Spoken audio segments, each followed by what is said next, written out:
అండి అందరూ ఎలా ఉన్నారండి? మీరందరూ ఎలా ఉన్నారో నాకు కామెంట్ సెక్షన్‌లో కామెంట్ చేయడం మాత్రం మర్చిపోకండి. ఈరోజైతే నేను పన్నీర్ కర్రీ సింపుల్‌గా ఇంట్లో ఉన్న వాటితో ఎలా చేసుకోవాలో చూపిస్తానండి. ఈ పన్నీర్ కర్రీ మనకి వైట్ రైస్‌లోకి, చపాతీల్లోకి చాలా బావుంటుందండి. ఇది మనకి ఎలాంటి restaurant, dhaba style gravies use చేయకుండా ఇంట్లో ఉన్న వాటితోనే చాలా సింపుల్‌గా చేసేసుకోవచ్చు. అలాగే మనకి రెస్టారెంట్, ధాబా స్టైల్‌వి వైట్ రైస్‌లోకి అంత బాగోవండి. కానీ ఇలా చేసుకున్నారంటే మనకి వైట్ రైస్‌లోకి నిజంగా చాలా అంటే చాలా బావుంటుంది. కమ్మగా కూడా ఉంటుంది. ఖచ్చితంగా బ్యాచిలర్స్ కూడా దీన్ని ఈజీగా చేసేసుకోవచ్చండి. అంత బావుంటుందిది. ఆల్ ఇన్ వన్ కర్రీ లాగా అయితే ఉంటుంది మనకి. మనకిది పలావ్‌లోకి, చపాతీల్లోకి, అన్నంలోకి దేంట్లోకైనా పర్ఫెక్ట్‌గా ఉంటుంది. హోమ్ స్టైల్ పన్నీర్ కర్రీ అనేది ఎలా ప్రిపేర్ చేసుకోవాలో నేను ఈ వీడియోలో చూపిస్తానండి మీకు. చాలా అంటే చాలా బావుంది. ముక్క కూడా మంచి సాఫ్ట్‌గా వచ్చింది.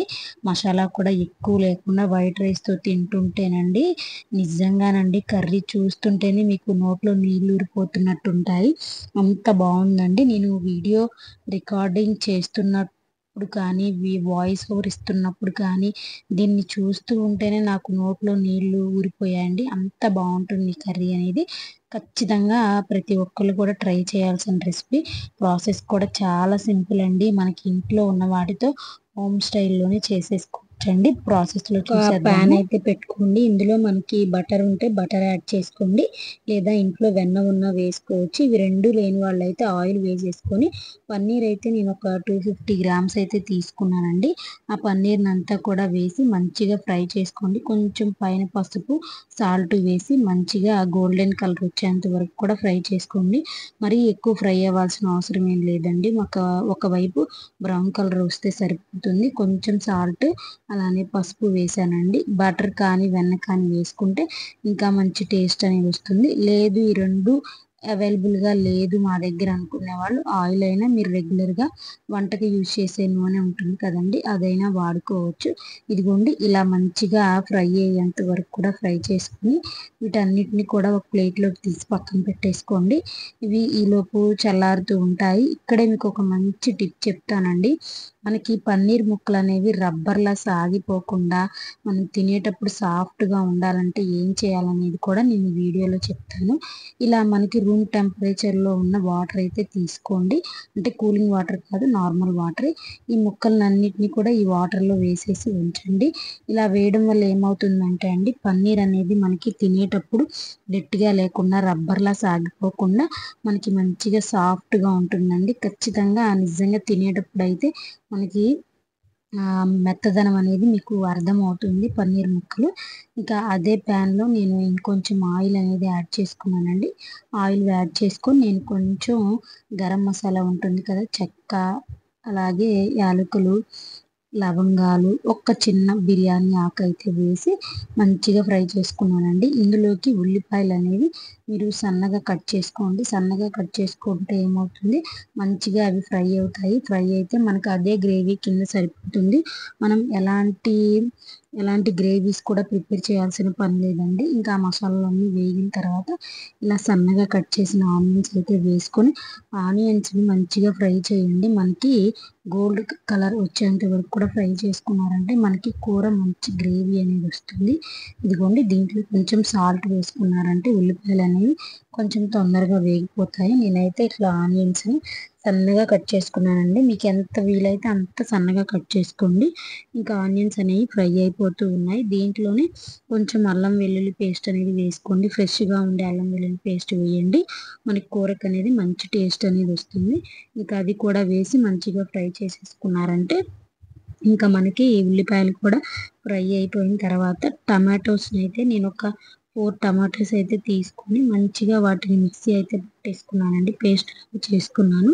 ఇంకా టమాటో ప్యూరీని కూడా వేసి మనకి ఆయిల్ పైకి తేలేంత వరకు కూడా మంచిగా ఫ్రై చేసుకోవాలండి ఆయిల్‌లో అయితే. ఇంకా దీంట్లోనే మనం కొన్ని ఉప్పు, పసుపు, కారము, ధనియాల పొడి, అలాగే మనకి ఇంట్లో ఇంకా మసాలా ఉంటుంది కదండీ! గరం మసాలా అది కూడా యాడ్ చేసుకోవచ్చు. ఇంక నేను ముందుగా అయితే పసుపు, ఉప్పు, కారం, ధనియాల పొడి, జీలకర్ర పొడి ఉన్నా వేసుకోండి. జీలకర్ర పొడి కూడా మంచి టేస్ట్ అనేది వస్తుంది దీనికి. ఇవన్నీ కూడా వేసుకొని సాల్ట్ కూడా కొంచెం వేసుకున్న తర్వాత పెరుగు యాడ్ చేసుకోండి. నేను ఒక పెద్ద టేబుల్ స్పూను 2 స్పూన్స్ అయితే పెరుగు వేసాను. పెరుగు వేయడం ద్వారా మనకి మంచి గ్రేవీ అనేది వస్తుంది. మనకి రైస్లో తినేటప్పుడు కూడా చాలా బాగుంటుంది. ఇలా మొత్తం అంతా కూడా కలిపేసుకున్న తర్వాత దీన్ని అంతటిని కూడా మూత పెట్టేసి మనకి ఒక 5 మినిట్స్ అలా ఉడకనివ్వండి. ఎప్పటి వరకు మనకి ఉడకాలంటే ఆయిల్ పైకి తేలేంత వరకు కూడా మంచిగా దాన్ని కుక్ అవ్వనివ్వండి. ఆయిల్ పైకి తేలిందంటే మనకి ఈ గ్రేవీ అనేది రెడీ అయిపోయినట్టే. ఇంక ఈ పన్నీర్ ముక్కలు ఉన్నాయి కదండి, అవి వాటర్లో వేసాం కదా, ఆ వాటర్ కూడా మనకేం వేస్ట్ అవ్వండి. మనం ఆ వాటర్తో పాటు ఈ పన్నీర్ ముక్కల్ని ఈ గ్రేవీలో వేసేసుకొని కాసేపు ఇంకొక 5 మినిట్స్ అలా ఉంచుకుంటే కనుక మనకి పన్నీర్ కర్రీ అనేది రెడీ అయిపోతుంది. ఇంకా చిన్నగా ప్రాసెస్ చూడండి. ఇలా టమాటోస్ మొత్తం అంతా కూడా ఆయిల్ పైకి తేలిందండి. ఇలా ఒక్కసారి కదిపేసుకున్న తర్వాత మనం ఇందాక గిన్నెలో వేసుకొని పెట్టుకున్న పన్నీర్ ముక్కలు ఆ వాటర్ కూడా వేసుకొని మంచిగా కలిపేసుకొని ఒక పచ్చిమిర్చిలు ఒక 2 అయితే సన్నగా కట్ చేసి వేసుకోండి. ఇందులోనే కసూరి మేతి ఉంటే కసూరి మేతి కూడా యాడ్ చేసుకోండి. గరం మసాలా ఉంటే గరం మసాలా కూడా వేసి ఇది కూడా ఒక 5 మినిట్స్ మనకి ఆయిల్ అంతా పైకి తేలేంత వరకు ఫ్రై చేసుకోండి. ఇదిగోండి కొంచెం వాటర్గా ఉంది కాబట్టి కొంచెం చిక్కబడేంత వరకు గ్రేవీగా రావాలి కదా, ఇలా మూత పెట్టేసి ఇంకొంచెం సేపు ఉంచండి. మనకి కొంచెం దగ్గర పడిపోతుంది కర్రీ అనేది. మరీ దగ్గరగా కాకుండా మరీ వాటర్గా కాకుండా మీడియంగా కనుక చేసుకున్నామంటే ఇదిగోండి మనకి ఇలా వస్తుంది కర్రీ అనేది.